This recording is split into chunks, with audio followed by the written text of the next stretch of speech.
우리 1절부터 10절까지 말씀 함께 보도록 하겠습니다.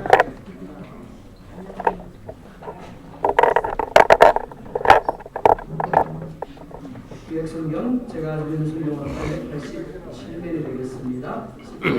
112편입니다. 우리 1절을 여자분들이 보고요, 2절을 남자분들이 보겠습니다. 시작. 할렐루야. 여호와를 경외하며 그의 계명을 크게 즐거워하는 자는 복이 있도다.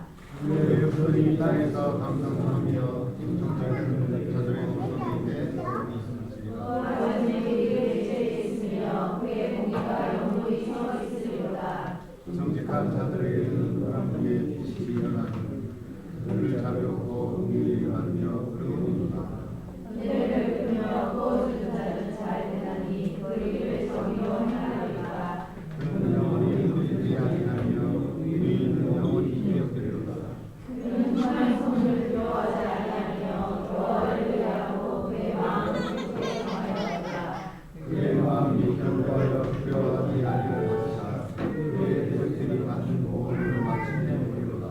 그가 재물을 평안한 자들에게 주었으니 그의 의가 영원히 있고 그의 대비의 영광에 누리리로다. 하나님의 길을 보고 나타나여 이를 가르쳐서 보이리니 아멘. 기도하겠습니다. 하나님, 이 시간 주의 말씀을 듣습니다. 하나님께서 말씀이 우리의 마음과 밭에 뿌려짐으로 그 말씀을 빼앗아가려는 모든 사단마귀 악한 영의 역사들로부터 우리 마음을 지켜주시옵소서. 그래서 듣고 깨닫게 하시며 깨달음으로 또한 열매 맺음으로 우리의 가정이 하나님이 기뻐하는 복이 있는 가정으로 세워지게 하여 주시옵소서. 미리 아버지 하나님, 찬양으로 하나님 준비해서 하나님 앞에 영광 돌린 우리 아동부와 중고등부를 하나님이 축복하여 주시고 이 아이들이 정말 믿음 안에서 지혜롭고 사랑스럽게 하나님이 기뻐하는 아이들로 자라가며 열방의 귀한 인재들로 세워지는 역사가 있어지게 하여 주시옵소서. 특별히 또한 우리 청년부를 축복하여 주십시오. 하나님 부모님의 은혜를 생각하며 중식으로 준비하고 수고했습니다. 그들의 수고를 기억하셔서 그들의 직장을 복되게 하시고 그들의 학업을 복되게 하시며 그들의 앞길을 형통케 하시사 늘 아버지 하나님, 하나님의 은혜와 하나님의 축복이 충만한 삶이 될 수 있도록 역사하여 주시옵소서. 우리 주님 예수님의 이름으로 기도드리옵나이다. 아멘. 예, 제목 같이 한번 읽어보겠습니다. 시작. 자, 우리 아동부만 받은 거는 자꾸 만지지 말고 제목만 우리 아동부가 같이 읽어볼게요. 시작. 복이 있는 우리 가족. 그래요. 지승이네 집은 복이 있는 가정이지. 영재와 혁이도 마찬가지야, 그지? 경식이도 그지? 또 안 부르면 그렇죠. 예진이도 복이 있는 가정이지. 아멘. 감사합니다. 우리 모두의 가정이 복이 있는 가정인 줄 믿습니다. 하나님께서 아담을 만드셨습니다. 그리고 하와를 만들어서 가정을 이루게 하셨습니다. 그리고 복을 주시고 땅에 충만하라고 하셨습니다. 이를 통해 하나님의 나라가 확장되기를 원하셨습니다. 하나님의 다스림, 하나님의 나라가 제일 먼저 이루어진 곳이 바로 가정입니다. 그래서 가정에 복을 주셨고 그 가정을 통해서 하나님이 만드신 피조물들과 세상에 하나님의 복이 흘러가기를 원하셨습니다. 하나님이 제일 먼저 만드신 가정의 특징은 하나님이 보시기에 좋았다라는 겁니다. 즉 하나님이 의도하시는 대로의 가정이었고 하나님의 말씀대로의 가정이었습니다. 그래서 하나님 보시기에 좋았고 그래서 하나님이 복을 주신 겁니다. 이는 이 시대도 마찬가지입니다. 어떻게 하면 우리 가정이 복을 누릴 수 있을까요? 많은 사람들이 묻습니다. 답은 단순합니다. 하나님이 보시기에 좋은 가정이 되면 되는 겁니다. 내가 원하는 가정이 아닙니다. 사람들은 결혼을 하면서 나름대로 우리의 가정이 이런 가정이 되기를 원한다라는 희망사항을 가지고 있습니다.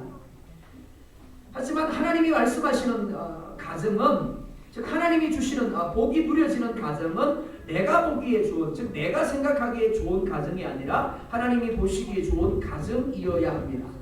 왜냐하면 가정을 설계하시고 가정을 만든 분이 하나님이시기 때문에 그렇습니다. 자, 그렇다면 하나님이 보시기에 좋은 가정은 어떤 가정일까요? 그리고 그런 가정이 누리는 복은 무엇이겠습니까? 먼저 1절을 보면 이렇게 말씀을 합니다. 1절 같이 보겠습니다. 시작.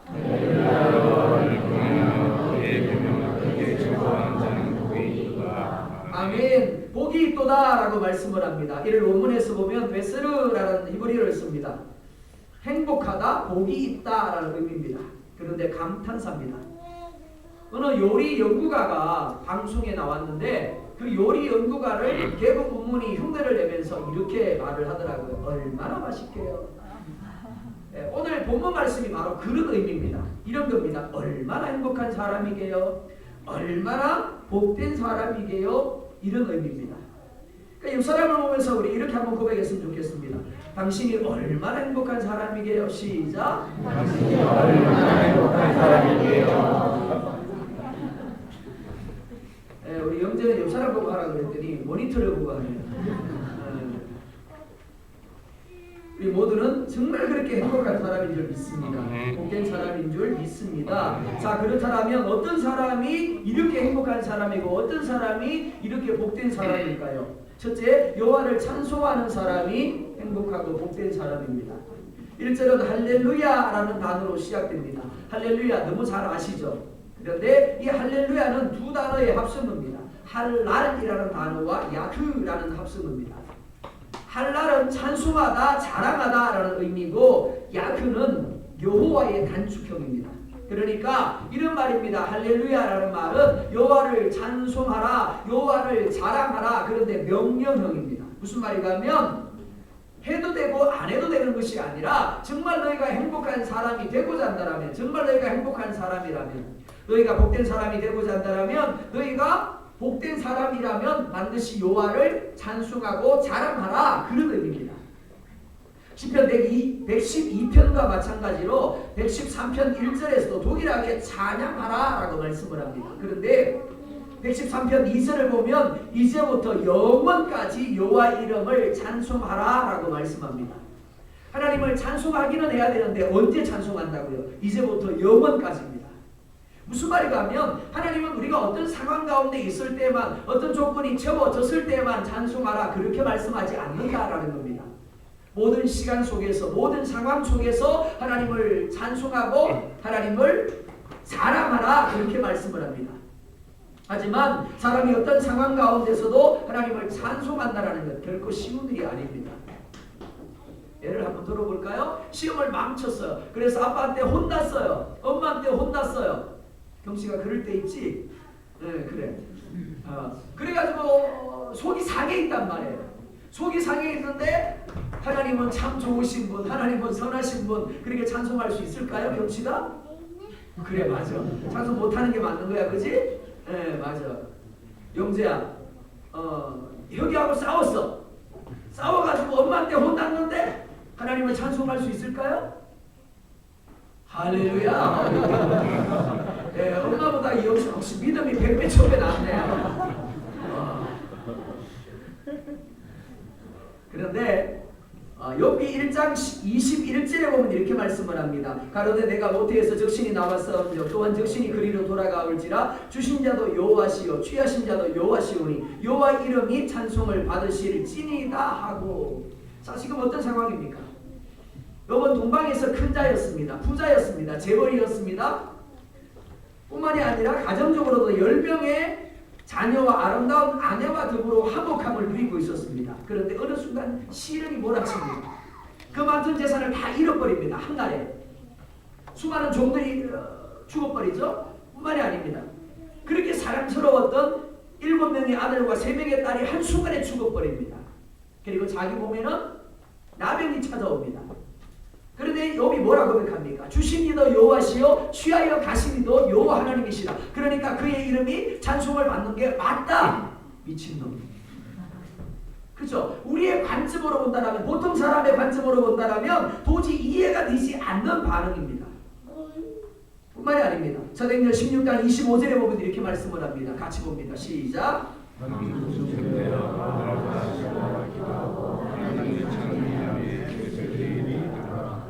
자, 아동부 나를 봐요. 고개 숙이면 안 돼. 자, 아동부만 읽어보자. 시작.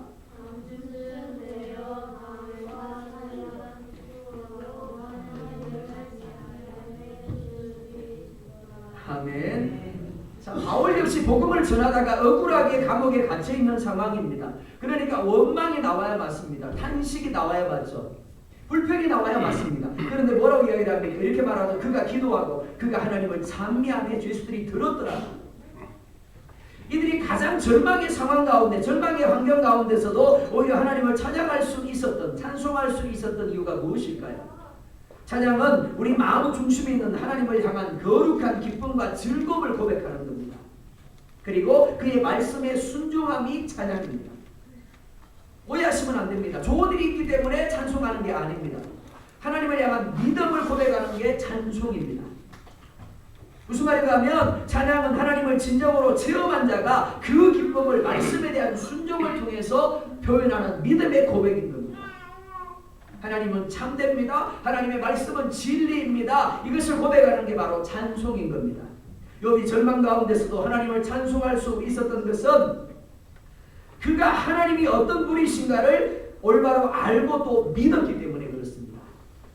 그래서 주신 이도 여호와시고 취하신 이도 여호와시라 고백할 수 있었던 겁니다. 이는 바울도 마찬가지입니다. 몸은 감옥에 매여 있지만 그는 지금 하나님과 함께하고 있습니다. 무슨 말인가 하면 실제적으로 그가 머물고 있는 것은 감옥이었지만 숨겨진 것은 뭐라고요? 천국이었다라는 겁니다. 천국을 누리고 있었다는 겁니다. 그러니까 감옥에서는 불평하고 원망할 수밖에 없지만 하나님과 함께하는 천국에서는 그가 찬송할 수밖에 없었던 겁니다. 우리의 삶도 마찬가지입니다. 매일매일 우리의 삶은 하나님과 함께 동행하는 삶입니다. 우리 안에 성령 하나님이 계시기 때문에 우리가 거하는 바로 그 자리가 뭐라고요? 천국인 줄 믿으시기 바랍니다.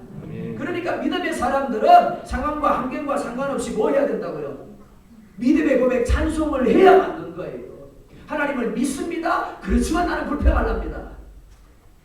그건 무슨 일입니까? 정말 내가 하나님을 믿는다라면, 하나님의 말씀을 믿는다라면, 그리고 하나님이 내 안에 들어와 계시다는 것을 믿는다라면 내가 거하는 바로 그 자리가 천국이 되어야 되는 겁니다. 그리고 뭐 해야 된다고요? 찬송해야 되는 겁니다. 잠언 18장 20절로 21절을 보면 이렇게 말씀을 합니다. 같이 보겠습니다. 시작.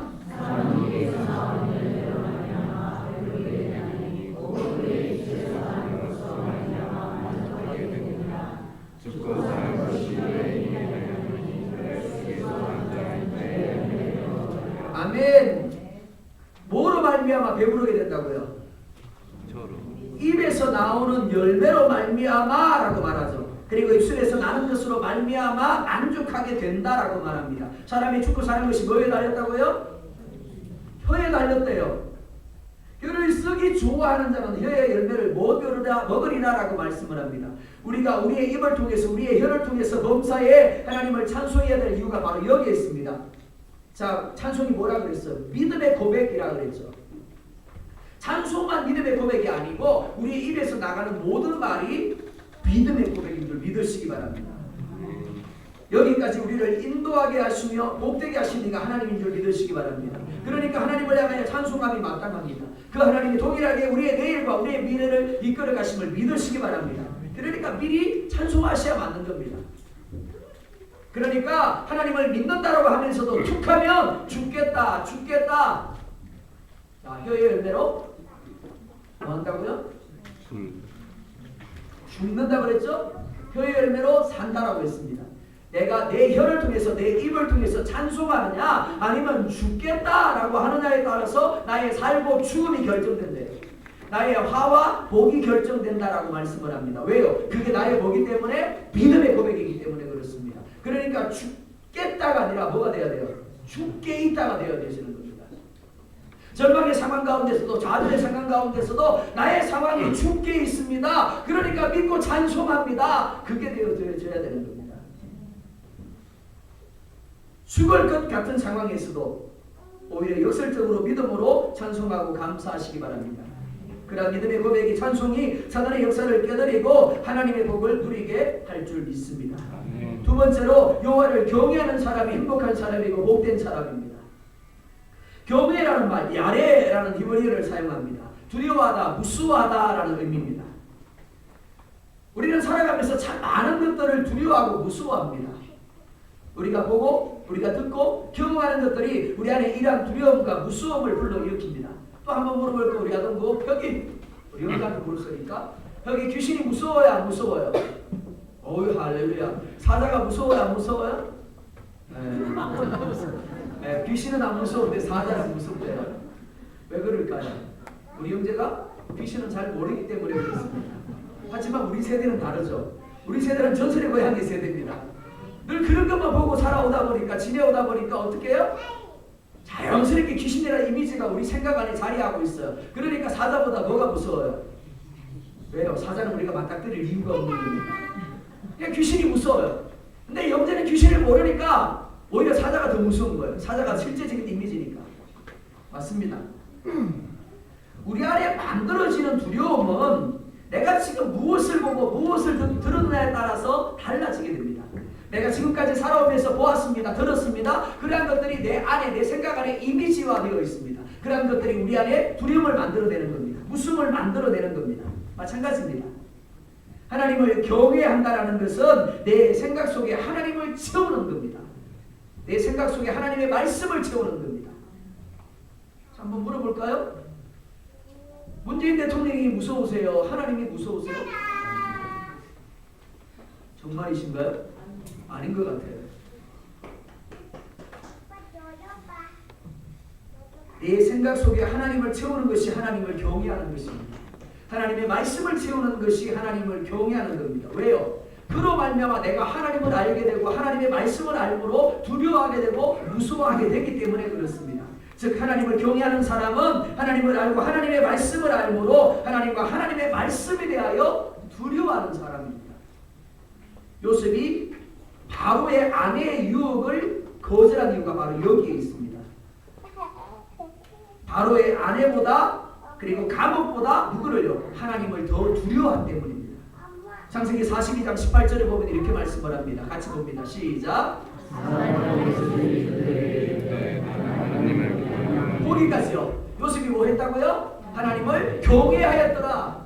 하나님을 두려워하였더라. 하나님을 무서워하였더라. 누구보다요? 보디발보다요. 보디발의 아내보다요. 감옥보다요. 자신을 둘러싼 상황보다 오히려 보이지 아니하는 하나님을 더 두려워했더라는 겁니다. 그래서 바로의 아내의 유혹을 거절하고 어디로 가요? 감옥 안으로 끌어 들어간 겁니다. 많은 이들이 스스로를 그리스도인이라고 하면서도 너무나 쉽게 죄를 범하는 것을 봅니다. 그리고 세상의 방식을 따라가는 것을 볼 수가 있습니다. 그 이유가 뭘까요? 아주 단순합니다. 그 생각 속에 누가 없다고요? 하나님이 없는 겁니다. 하나님을 믿는다라고 하지만 정작 그 생각 속에 있어야 될 하나님이 없는 겁니다. 하나님의 말씀이 없는 겁니다. 그러다 보니까 하나님을 두려워하지 않습니다. 하나님을 무서워하지 않는 겁니다. 그리고 하나님을 모르기 때문입니다. 하나님을 경외하는 사람은 그의 계명을 크게 즐거워하는 사람입니다. 시편 1편 1절과 2절을 보면 이렇게 말씀을 합니다. 또 같이 봅니다. 시작.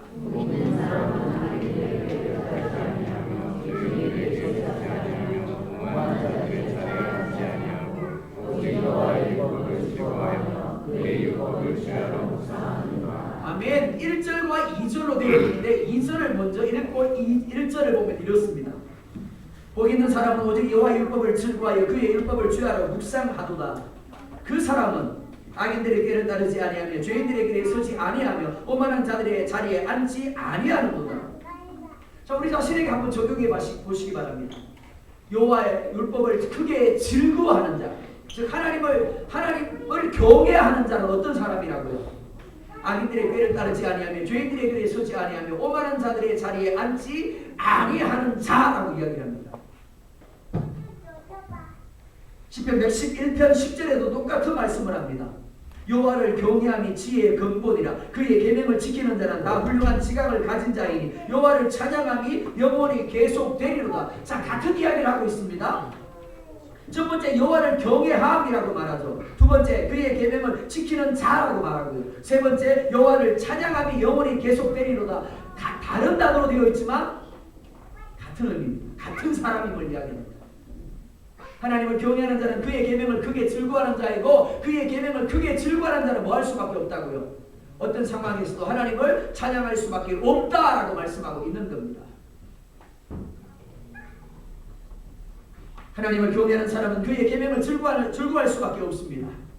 그리고 그런 사람은 하나님의 말씀을 믿음으로 말미암아 날마다 그 말씀을 붙들고 어떤 상황에서도 하나님을 찬양할 수밖에 없는 겁니다. 하나님 주겠습니다가 아니라 모든 나의 삶이 하나님께 있습니다. 주께 있습니다라고 고백할 수밖에 없는 겁니다. 이 모든 것들의 출발점은 바로 하나님의 계명을 즐거워하는 겁니다. 특별히 크게 즐거워하는 것입니다. 즐거워하다, 기뻐하다, 마음에 들어하다라는 의미입니다. 그러니까 이것이 안 되면 여호와를 경외하는 것도 안 되고 찬송하는 것도 안 되는 겁니다. 자, 부부들에게 한번 물어볼까요?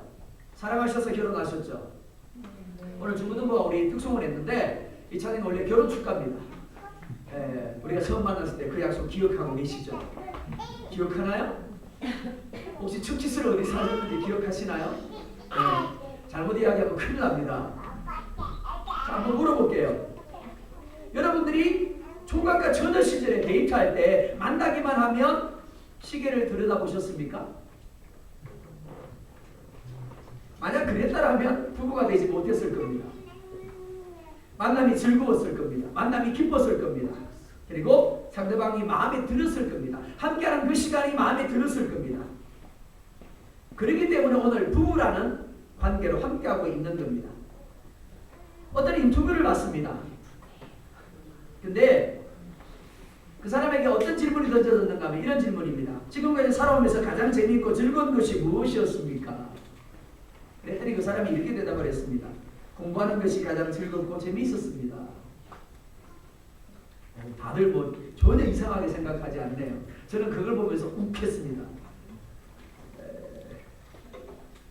그 사람에게 수업 시간이 어땠을까요? 그 사람에게 책을 펴고 공부하는 시간이 어땠을까요? 가장 재미있고 가장 즐거운 시간이었습니다. 그런 사람이 시험 공부한다라고 5분 공부하고 55분을 쉬었을까요? 뭐 반대였을 겁니다. 그죠? 55분을 공부하고 5분을 쉬었을 겁니다. 여러분 여자분들 중에는 드라마 보는 것을 크게 즐거워하는 분들이 계실 겁니다. 그래서 성경 이야기를 하면 벙어리가 되지만 드라마 이야기를 하면 선수가 되는 분들이 계실 겁니다. 그거 아시죠? 네. 하지만 그리스도인은 그러면 안 되는 겁니다. 우리 가정이 정말 복이 있는 가정이 되기를 원한다면 언제 어떤 상황에서도 하나님을 찬송하는 사람이 되어야 합니다. 그리고 하나님을 경외함으로 내 생각 속에 하나님이 가득 차 있어서 늘 하나님을 두려워할 수 있어야 합니다. 그리고 이를 위해서 하나님의 계명, 하나님의 말씀을 크게 즐거워하는 사람이 되어야 합니다. 말씀을 즐거워하는 사람은 말씀을 읽으라고 하지 않아도 말씀을 읽는 사람입니다. 말씀을 읽는 시간이 가장 재미있고 즐겁다고 대답하는 사람입니다. 그래서 말씀에 능한 사람이 되는 겁니다. 이것이 그리스도인의 삶입니다. 즐거워하다는 또 다른 의미가 있습니다. 희망하다, 동의하다라는 의미가 있습니다. 즉 말씀이 가르치는 대로 살아가기를 희망하는 사람, 말씀이 하나도 틀림이 없이 내 삶에 이루어질 것을 믿는 사람이 바로 계명을 즐거워하는 사람인 겁니다. 이런 사람이 어떻게 범죄할 수 있습니까? 이런 사람이 어떻게 적당하게 신앙생활을 할 수가 있겠습니까? 그래서 4절을 보면 이렇게 말씀을 합니다. 정직한 자, 그리고 자비롭고 긍휼이 많은 자라고 말합니다. 의로움이라고 말씀을 합니다. 그리고 5절에서는 은혜를 베풀며 부어주는 자라고 말씀을 하고 그 일을 정의로 하는 자라고 말합니다. 그리고 9절에서는 그가 재물을 흩어 빈궁한 자를 그리고 불쌍한 자들에게 주었다라고 말씀을 합니다. 이게 누구의 삶이라고요? 하나님을 경외하는 자의 삶입니다. 그리고 하나님의 계명을 크게 즐거워하고 언제 어디서나 하나님을 찬송하는 자가 나타내게 되는 열매입니다. 여러분 삶에 한번 적용을 해보시기 바랍니다. 나는 이 5가지 중에 몇 가지는 해야 6가지 중에 몇 가지는 해야 되는지, 이런 열매를 맺으니까 하나님이 보시기에 좋고 그러니까 하나님이 복을 주실 수밖에 없는 겁니다. 많은 사람이 하나님을 향하여 하나님 축복해 주세요, 하나님 복 주세요 라고 기도합니다. 하지만 먼저 복받을 그릇을 준비해야 하는 겁니다. 남편이 죽었습니다. 남편이 남긴 빚 때문에 자신의 자녀들이 죽게 되었습니다. 선지자가 묻습니다. 내 집에 있는 것이 무엇이냐? 예, 기름 한 종지밖에 없는데요. 선지자가 뭐라고 이야기합니까? 이웃에게 가서 그릇을 빌려오더라. 그런데 조금 빌려오지 말아라 라고 이야기합니다. 여인이 가서 그릇을 빌려와서 기름을 따릅니다. 그런데 떨어져야 될 기름이 떨어지지 않습니다. 언제 떨어지나요? 빌려온 그릇이 없을 때.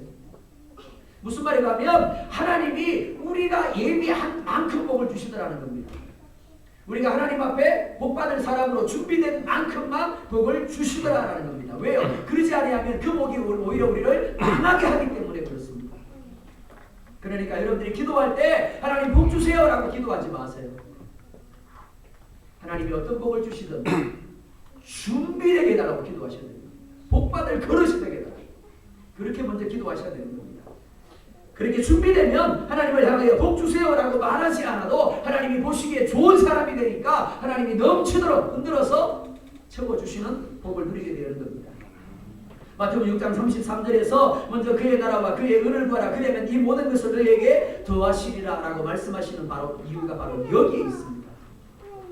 자, 그렇다면 하나님을 경외하고 그의 계명을 크게 즐거워하며 언제 어디서든지 하나님을 찬송하는 자가 복을 받아 누리는데 그 복이 무엇입니까? 첫째, 후손이 명예와 권세의 복을 누리게 된다라고 말씀을 합니다. 2절에 보면 이렇게 말씀을 합니다. 같이 보겠습니다. 시작.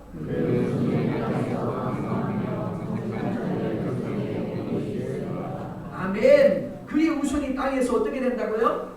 강성하며 라고 말합니다. 강성하다라는 말, 위대하다, 능하다, 강하게 되다라는 의미입니다. 그리고 머리가 되다라는 말입니다. 부모님들 자녀를 위해서 기도할 때 그런 기도 많이 하시죠. 꼬리가 되지 않냐고 머리가 되게 해주시고. 자, 아동부 아멘. 4명만 아멘. 아멘 소리 제일 큰 사람만. 네, 아멘 소리 제일 큰 사람만. 자, 다시 아멘. 저희가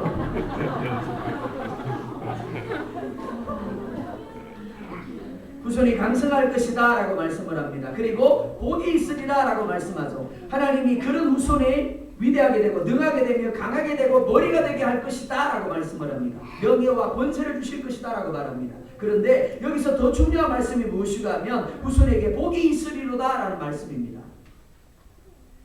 여기서 말씀하는 복이 있다는 앞서 나온 복이 있다와 의미가 다릅니다. 2절에서의 복이 있다는 바라큐라는 단어를 씁니다.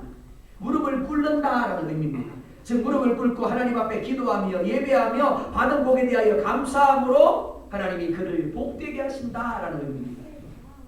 사람들은 무언가 잘되고 형통하게 되면 자신도 모르게 교만하게 되고 방탕하게 되는 것을 볼 수가 있습니다. 한번 생각해 볼까요?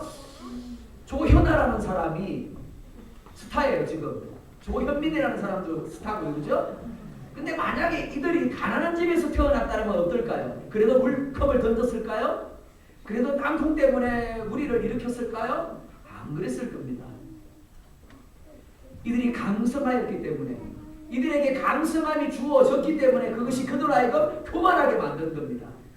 그래서 땅콩을 가지고 문제를 일으켰고 물컵을 던지면서 무리를 일으킨 겁니다. 하지만 복이 있는 가정은 하나님의 계명을 즐거워하고 하나님을 경외함으로 늘 찬송하는 삶을 사는 가정입니다. 그리고 어떤 일을 하든지 정직하게 행하며 베풀고 나누어주며 꾸어주는 자로 사는 가정입니다. 이런 가정, 이런 부모를 통해서 후손이 강성하게 될 줄 믿습니다. 그러나 더 중요한 것은 교만하지 않는다는 겁니다. 높은 자리에 올라갔는데 위대하게 되었는데 머리가 되었는데 교만하지 않습니다.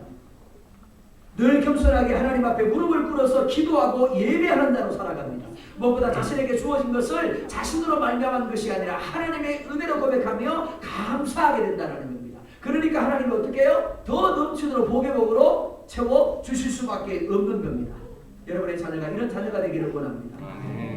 참 좋은 과일나무는 한 해만 열매를 맺고 끝나지 않습니다. 그 다음에 계속해서 더 좋은 열매를 맺습니다.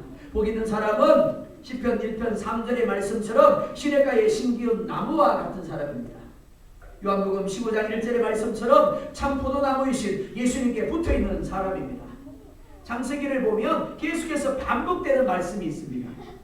아브라함 때부터 계속해서 이런 말씀이 나옵니다. 아브라함의 하나님, 이삭의 하나님, 야곱의 하나님. 이삭의 때는 아브라함의 하나님이었고요. 야곱의 때는 아브라함과 이삭의 하나님이었고요. 요셉으로 내려가니까 아브라함과 이삭과 야곱의 하나님으로 나옵니다. 그러니까 아브라함의 믿음이 이삭을 강성하게 했고 이삭의 믿음이 야곱을 강성하게 했고 이스라엘의 믿음이 요셉을 강성하게 했다라는 겁니다. 그러니까 부모들은 인간적인 방법으로 자녀를 성공시키려 할 것이 아니라 내가 먼저 여호와를 경외하고 여호와의 계명을 크게 즐거워하며 어떤 상황 가운데 있든지 하나님을 찬송하며 감사하는 삶을 사는 자가 되면 됩니다. 뿐만 아닙니다. 우리 자녀들이 그런 사람이 되도록 가르치면 되는 거예요. 그러면 하나님이 우리 아이들을 책임지시고 감성하게 하시고 복 있는 자로 만들어주시는 줄 믿으시기 바랍니다. 그 다음에 그 집이 물질의 복을 누리게 된다라고 말씀을 합니다. 3절에 보면 이렇게 말씀을 합니다. 같이 봅니다. 시작. 아재물이 그의 집에 있으며 그의 공의가 영원히 서 있으리라. 아멘. 여러분 모두가 부자 되기를 원합니다. 세 분만 아멘 하시는 거예요. 나는 부자 되기 싫어요. 교만해요. 그러면 그래서 하나님 난 부자 안 되게 해주세요. 이런 분도 계시네요. 사람이 살아가는 데 있어서 물질은 없어서는 안 될 요소입니다. 그러다 보니까 많은 분들이 특별히 믿음의 사람들조차도 물질 때문에 믿음을 버리고 하나님을 버리고 세상을 따라가고 심지어 악을 행하는데도 서슴지 아니함을 볼 수가 있습니다. 그만큼 물질의 가치가 대단합니다. 하지만 시편 37편 25절은 이렇게 말씀을 합니다. 같이 봅니다. 시작.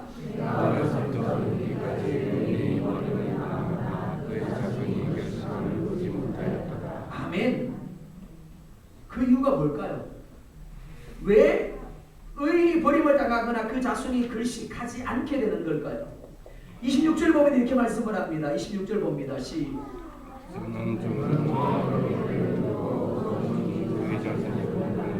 아멘. 어떻게 했다고요? 은혜를 베풀고 꾸어 줌으로 말미암아 그 자손이 복을 받는다라고 말합니다. 5절과 9절에도 똑같은 말씀을 합니다. 은혜를 베풀며 꾸어 주는 자는 잘 되나니 그 일을 정의로 행하리로다. 그가 재물을 얻어 빈궁한 자들에게 주었으니 그의 의가 영구에 있고 그의 뿔이 영광 중에 들리리로다. 오늘 우리가 가진 모든 것은 하나님의 은혜로 말미암은 것입니다. 하지만 그 은혜 중에는 우리가 써야 될 양식이 있는가 하면 우리가 쓰지 않고 심어야 될 종자도 있습니다. 하지만 많은 이들은 종자까지도 먹어 치워버리는 경우가 많습니다. 하나님의 계명을 크게 즐거워해서 날마다 주의 계명을 묵상하는 사람, 그래서 하나님이 어떤 분이신가를 아는 사람, 하나님의 말씀대로 이루어질 것을 믿는 사람은 자신에게 주어진 것을 자신만을 위하여 사용하지 않습니다. 어떤 것은 내게 주어진 양식이지만 어떤 것은 하나님과 다른 사람을 위하여 심어야 될 종자임을 압니다. 그래서 어떻게 한다고요? 은혜를 움켜쥐는 것이 아니라 베풉니다. 꾸어줍니다. 그리고 자신이 가진 재물을 얻어서 필요한 사람들에게 나누어 줍니다. 그 결과가 뭘까요? 종자를 심었기 때문에 그 종자를 통해서 하나님이 30배, 60배, 100배의 결실을 맺게 하시니까 그 자손이 줄이지 않게 됩니다. 글식하지 않게 됩니다. 부와 재물은 똑같이 재물입니다. 그런데 다릅니다. 재물은 물질 그 자체를 가리키고 부는 재물이 쌓여있는 상태를 가리킵니다. 때를 따라 필요한 물질을 주실 뿐만 아니라 창고에 쌓아둘 수 있도록 헛된 지출을 막아주시고 가득하게 채워주신다는 겁니다. 이런 복이 여러분들에게 있기를 원합니다. 셋째, 환난이 와도 흔들리지 않는 복을 누리게 됩니다. 6절 보면 이렇게 말씀을 합니다. 같이 봅니다. 시작. 아멘. 믿음의 가정에도 어려움이 올 때가 있습니다. 시험이 올 때가 있습니다. 그런데 오늘 본문은 영원히 흔들리지 않는다라고 말합니다. 왜요? 환경이나 상황을 의지하지 아니하고 하나님을 의지하고 하나님을 의뢰하기 때문에 그렇습니다. 왜냐하면 하나님의 말씀대로 하나님이 합력하여 선을 이루실 것을 확신하기 때문에 그렇습니다. 왜냐하면 하나님이 나의 산성이 되시고 힘이 되시며 소망이 되심을 믿기 때문에 그렇습니다. 그래서 7절과 8절 보면 이렇게 말씀을 합니다. 같이 봅니다. 시작.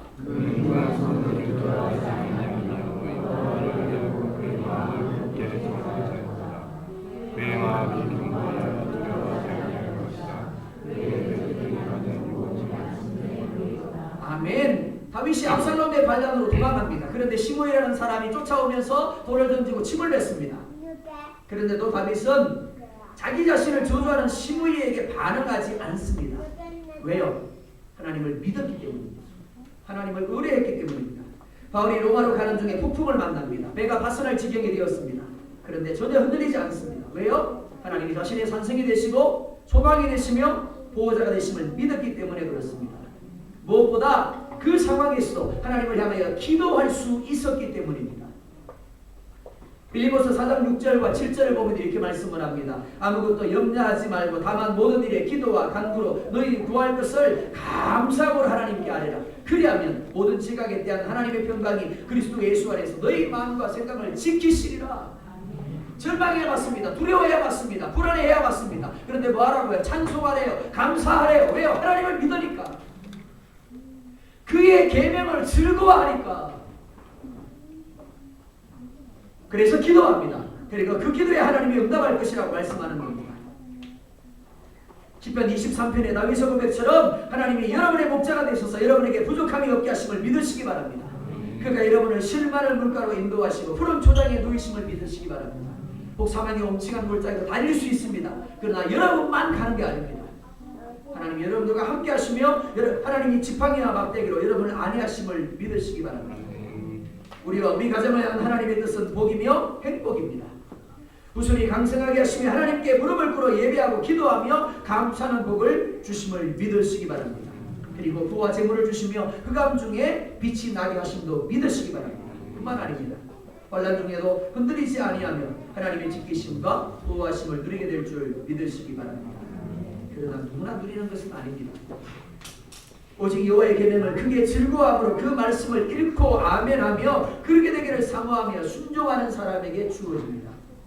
오직 여호와를 경외하는 자, 그래서 하나님을 두려움으로 정직하게 그리고 받은 은혜를 움켜쥐지 아니하고 종자로 무사람에게 나누며 베풀며 구워주는 사람에게 주어집니다.